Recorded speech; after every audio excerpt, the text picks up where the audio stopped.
to have the groom flash a "help me" sign at the guests from the altar, to be asked to pose for sexualized wedding photographs simulating blowjobs, or to be marrying men so incompetent they couldn't be trusted to organize a single part of the celebration binding them together till death do they part.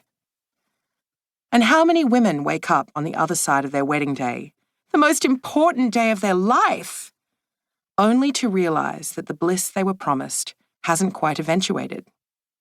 Now saddled with an overgrown child who can't seem to put his clothes into a laundry basket, let alone a washing machine, and given the prevalence of domestic abuse, coercive control, and sexual violence that's exerted in homes across the nation and around the world, domestic incompetence can be considered best-case scenario for all too many women. Which of these lucky brides would choose to do it all differently? If we had access to a different kind of story, how many of us would instead choose ourselves? This world has not been kind to women. The men who have built it, which is to say, the world of patriarchy, have deliberately worked to suppress women's power in order to maintain the dominance of their own. We can see this playing out over and over again across the breadth of history in exactly the same ways.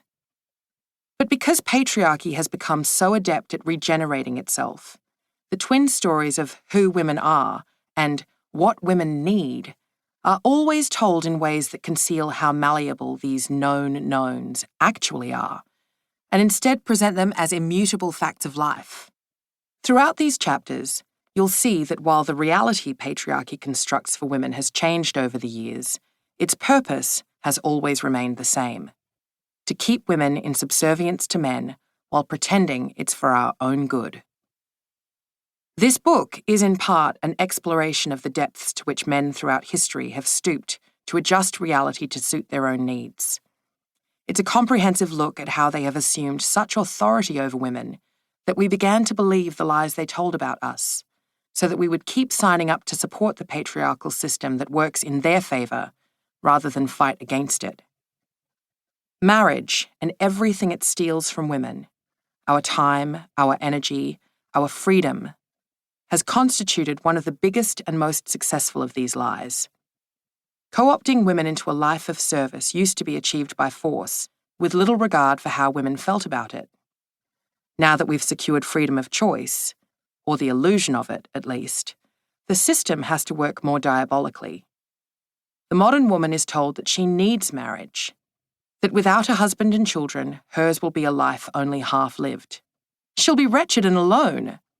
If she wasn't so gross, you'd feel sorry for her. But she is gross, and so you don't. Serves her right for being such a picky bitch. The spectre of the sad single woman looms over us all. Don't miss the boat, the cultural messages shriek at us. You'll end up old and lonely with nothing but your cats for company. How many of our foremothers would look at the so-called choices women make today and be utterly bewildered?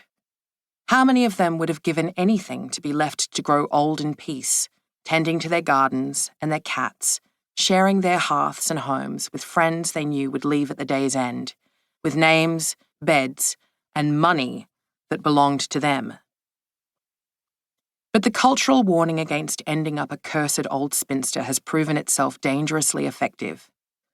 Leaving aside the fact that growing old with cats is actually fucking great, the anxiety felt over single women, the horror, is determined to demonize them at all costs. So compelling is this narrative that even the most milquetoast of romantic pairings sees women falling over themselves to perform the cultural markers of chosen woman. "I said yes!" scream the proposal posts, hands splayed towards a camera that just happens to be there to capture the happy moment. Her moment. Where did this fiction come from?